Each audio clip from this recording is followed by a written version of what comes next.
Welcome back to Ruku cooking videos. ಇವತ್ತು ಈಸಿಯಾಗಿ ಹಾಗೆ ಇನ್ಸ್ಟೆಂಟಾಗಿ ರವೆ ಉಂಡಿನ ಯಾವ ರೀತಿ ಮಾಡೋದಂತ ತೋರಿಸ್ಕೊಡ್ತೀನಿ ಬನ್ನಿ. ನಾನಿಲ್ಲಿ ಮೊದಲಿಗೆ ಒಂದು ಅರ್ಧ kg ಆಗುವಷ್ಟು ಬಾಂಬೆ ರವೆನ ತಗೊಂಡಿದ್ದೀನಿ. ಹಾಗೆ ಅದಕ್ಕೆ ಅರ್ಧ ಸಕ್ಕರೆ ತಗೊಂಡಿದ್ದೀನಿ, ಒಂದು 4 ಏಲಕ್ಕಿ, ಹಾಗೆ ಸ್ವಲ್ಪ ಒಣ ಕೊಬ್ಬರಿ, ಸ್ವಲ್ಪ ಡ್ರೈ ಫ್ರೂಟ್ಸ್ ಇಷ್ಟು ತಗೊಂಡಿದ್ದೀನಿ. ಮತ್ತು ಇದನ್ನು ರೆಡಿ ಮಾಡೋಕ್ಕೆ ಸ್ವಲ್ಪ ತುಪ್ಪನೂ ತಗೊಂಡಿದ್ದೀನಿ. ತುಪ್ಪ ಎಷ್ಟು ಬೇಕೋ ಅಷ್ಟು ಯೂಸ್ ಮಾಡ್ಕೋಬೋದು. ತುಪ್ಪ ಜಾಸ್ತಿ ಯೂಸ್ ಮಾಡೋದ್ರಿಂದ ರವೆ ಉಂಡೆ ಟೇಸ್ಟು ಚೆನ್ನಾಗಿ ಬರುತ್ತೆ. ಮೊದಲಿಗೆ ನಾನಿಲ್ಲಿ ಒಂದು ದಪ್ಪ ತಳದ ಬಾಣಲೆ ಇಟ್ಕೊಂಡಿದ್ದೀನಿ. ಅದಕ್ಕೆ ತುಪ್ಪ ಹಾಕಿ ಒಂದು 2ರಿಂದ 3 ಸ್ಪೂನ್ ತುಪ್ಪ ಹಾಕಿ ಡ್ರೈ ಫ್ರೂಟ್ಸ್ನ ರೋಸ್ಟ್ ಮಾಡ್ಕೋಬೇಕು.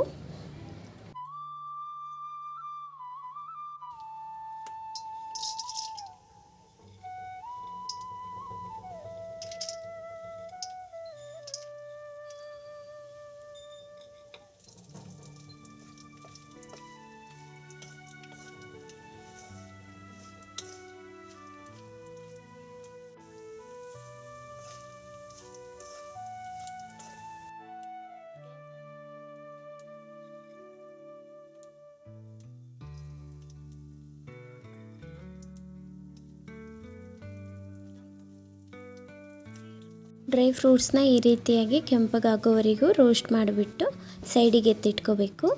ನಾನು ಮತ್ತೆ ಅದೇ ಪಾತ್ರೆಯಲ್ಲಿ ಇನ್ನೂ ಒಂದು 3 ಸ್ಪೂನು ತುಪ್ಪ ಹಾಕಿ ರವೆನ ನೀಟಾಗಿ ಹುರ್ಕೋತೀನಿ.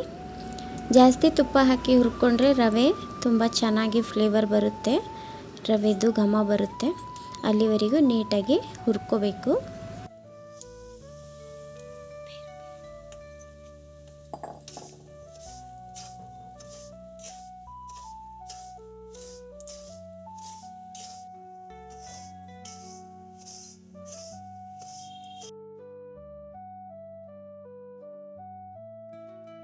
ರವೆನೂ ಗರಿ ಗರಿಯಾಗಿ ತುಪ್ಪದಲ್ಲಿ ಹುರಿದಾಗಿದೆ.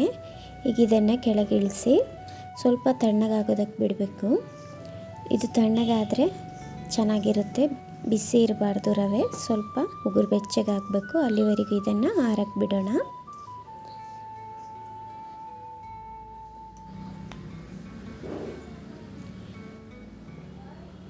ನಾನು ಇದಕ್ಕೆ ರವೆಗೆ ಅರ್ಧದಷ್ಟು ಸಕ್ಕರೆ ತಗೊಂಡಿದ್ನಲ್ಲ, ಅದನ್ನು ಮಿಕ್ಸಿ ಹಾಕಿ ಪೌಡ್ರ್ ಮಾಡ್ಕೋತೀನಿ.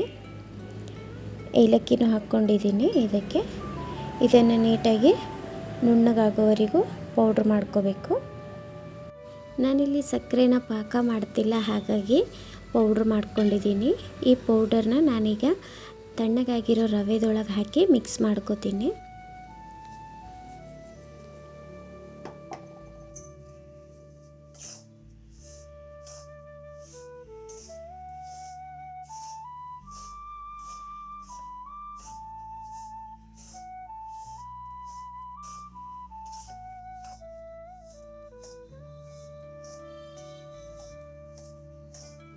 ರವೆ ಮತ್ತು ಸಕ್ಕರೆನ ನೀಟಾಗಿ ಮಿಕ್ಸ್ ಮಾಡಿದ ಮೇಲೆ ನಾನಿಲ್ಲಿ ರೋಸ್ಟ್ ಮಾಡಿ ತೆಗೆದಿರೋಂಥ ಡ್ರೈ ಫ್ರೂಟ್ಸ್ಗಳನ್ನು ಹಾಕ್ಕೊಂಡಿದ್ದೀನಿ. ಹಾಗೆ ಇದ್ರ ಜೊತೆಗೆ ಈಗಲೇ ಕೊಬ್ಬರಿ ತುರಿನೂ ಹಾಕ್ಕೋಬೇಕು. ನಾನಿಲ್ಲಿ ಸ್ಕಿಪ್ ಆಗಿದೆ ಕೊಬ್ಬರಿ ತುರಿ ಹಾಕಿರೋದು. ನೀಟಾಗಿ ಎಲ್ಲ ಐಟಮ್ಸ್ ಹಾಕಿ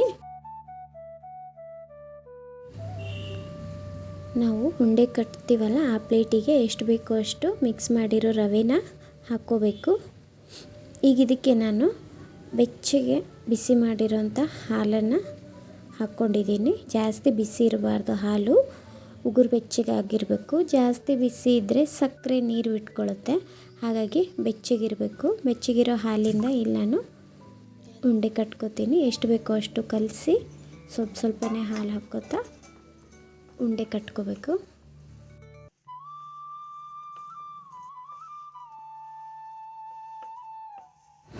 ಈ ಹದ ಮಾಡಿಕೊಂಡು ನೋಡಿದ್ರಲ್ಲ, ಈ ರೀತಿ ಆದರೆ ಉಂಡೆ ಕಟ್ಟೋಕ್ಕೆ ಈಸಿ ಆಗುತ್ತೆ. ಒತ್ತಿ ನೀಟಾಗಿ ಡ್ರೈ ಫ್ರೂಟ್ಸ್ ಎಲ್ಲ ಉಂಡೆಲಿ ಬರೋ ಹಾಗೆ ನೀಟಾಗಿ ಕಟ್ಕೋಬೇಕು ಉಂಡೆನ. ನೋಡಿದ್ರಲ್ಲ, ತುಂಬ ಚೆನ್ನಾಗಿ ಬಂದಿದೆ. ಇಷ್ಟು ಬಂದರೆ ಸಾಕಾಗುತ್ತೆ ನೋಡಿ. ರವೆ ಉಂಡಿನ ಈ ಮೆಥಡಲ್ಲಿ ಮಾಡಿದರೆ ಹೊಡೆಯೋ ಚಾನ್ಸಸ್ ಇರೋದಿಲ್ಲ, ತುಂಬ ಚೆನ್ನಾಗಿ ಕಟ್ಬೋದು ಈಸಿಯಾಗಿ. ನೋಡಿದ್ರಲ್ಲ, ದೇವರ ನೈವೇದ್ಯಗಳಿಗೆ, ಹಬ್ಬಗಳಿಗೆ, ಹಾಗೆ ಮಕ್ಕಳಿಗೆ ಯಾವಾಗ ತಿನ್ನೋಕ್ಕೆ ಇಷ್ಟ ಆಗುತ್ತಲ್ಲ ಆವಾಗ ಈ ಥರ ಮಾಡಿ ಇಡ್ಬೋದು. ತುಂಬ ಈಸಿ, ನೋಡಿ ನೀವು ಒಂದ್ಸರಿ ಟ್ರೈ ಮಾಡಿ. ಹಾಗೆ ರವೆ ಉಂಡೆ ರೆಸಿಪಿ ವಿಡಿಯೋ ಇಷ್ಟ ಆಗಿದ್ದರೆ ಒಂದು ಲೈಕ್ ಮಾಡಿ, ಹಾಗೆ ಫ್ಯಾಮಿಲಿ ಫ್ರೆಂಡ್ಸ್ಗೂ ಶೇರ್ ಮಾಡಿ. ಇನ್ನೂ ಯಾರು ಸಬ್ಸ್ಕ್ರೈಬ್ ಮಾಡದೆ ನೋಡ್ತಾ ಇದ್ದೀರಲ್ಲ ಸಬ್ಸ್ಕ್ರೈಬ್ ಮಾಡಿಕೊಳ್ಳಿ, ಬೆಲ್ ಐಕನ್ನ ಕ್ಲಿಕ್ ಮಾಡಿ. ನಾವು ಹಾಕೋ ವಿಡಿಯೋ ಮೊದಲಿಗೆ ನೀವೇ ನೋಡ್ಬೋದು.